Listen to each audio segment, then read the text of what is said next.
بسم اللہ الرحمن الرحیم۔ السلام علیکم، بنت ہوا چینل میں خوش آمدید۔ ایک بار درود پاک پڑھ کر حضور نبی کریم خاتم النبیین حضرت محمد صلی اللہ علیہ وآلہ وسلم کی خدمت میں درود پاک کا تحفہ پیش کریں گے تاکہ آخرت میں ہمارے لیے ہماری نجات کا سبب بن سکے۔ اللہم صلی علی سیدنا محمد وعلی آل سیدنا محمد وبارک وسلم۔ آج کی ویڈیو میں ہم آپ کو سنانے جا رہے ہیں ایک ایسی ماں کی سچی اور روح پرور کہانی جو صبر، قربانی اور اللہ پر کامل یقین کی ایک روشن مثال ہے۔ یہ کہانی صرف ایک ماں کی نہیں بلکہ ہر اس دل کی ہے جو آزمائشوں کے باوجود اللہ سے امید نہیں توڑتا۔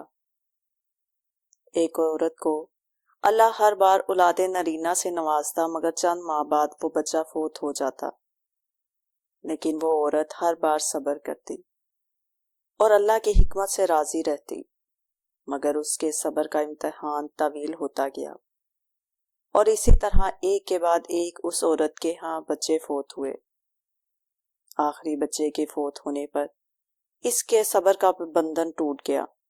وہ آدھی رات کو زندہ لاش کی طرح اٹھی اور اپنے خالق حقیقی کے سامنے سر سجدے میں رکھ کر خوب روئی اور اپنا غم بیان کرتے ہوئے کہا، اے کون و مکان کے مالک، تیری اس گناہ گار بندی سے کیا تقصیر ہوئی کہ اس سال میں 9 مہینے خون جگر دے کر اس بچے کی تکلیف اٹھاتی ہوں، اور جب امید کا درخت پھل لاتا ہے تو صرف چند ماہ اس کی بہار دیکھنا نصیب ہوتا ہے۔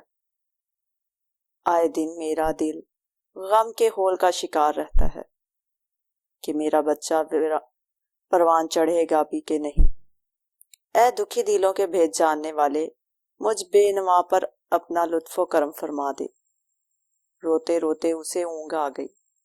خواب میں ایک شگفتہ پر بہار باغ دیکھا جس میں وہ سیر کر رہی تھی کہ سونے چاندی کی اینٹوں سے بنا ایک محل نظر آیا جس کے اوپر اس عورت کا نام لکھا ہوا تھا۔ بغات اور تجلیات دیکھ کر وہ عورت خوشی سے بے خود ہو گئی۔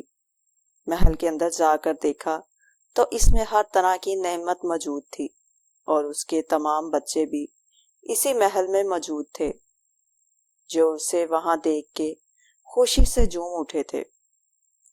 پھر اس عورت نے ایک غیبی آواز سنی کہ تو نے اپنے بچوں کے مرنے پر جو صبر کیا تھا یہ سب اس کا اجر ہے۔ خوشی کی اس لہر سے اس کی آنکھ کھل گئی۔ جب وہ خواب سے بیدار ہوئی تو اس کا سارا ملال جاتا رہا اور اس نے بھیگی ہوئی آنکھوں سے عرض کیا، یا الہی، اب اگر تو اس سے بھی زیادہ میرا خون بہا دے تو میں راضی ہوں۔ اب اگر تو سینکڑوں سال بھی مجھے اسی طرح رکھے تو مجھے کوئی غم نہیں۔ یہ انعامات تو میرے صبر سے کہیں زیادہ ہیں۔ کیا آپ نے بھی کبھی ایسی آزمائش کا سامنا کیا ہے جس میں صبر ہی آپ کا واحد سہارا تھا؟ نیچے کمنٹ میں ہمیں ضرور بتائیں، آپ کی کہانی کسی کے لیے حوصلے کا ذریعہ بن سکتی ہے۔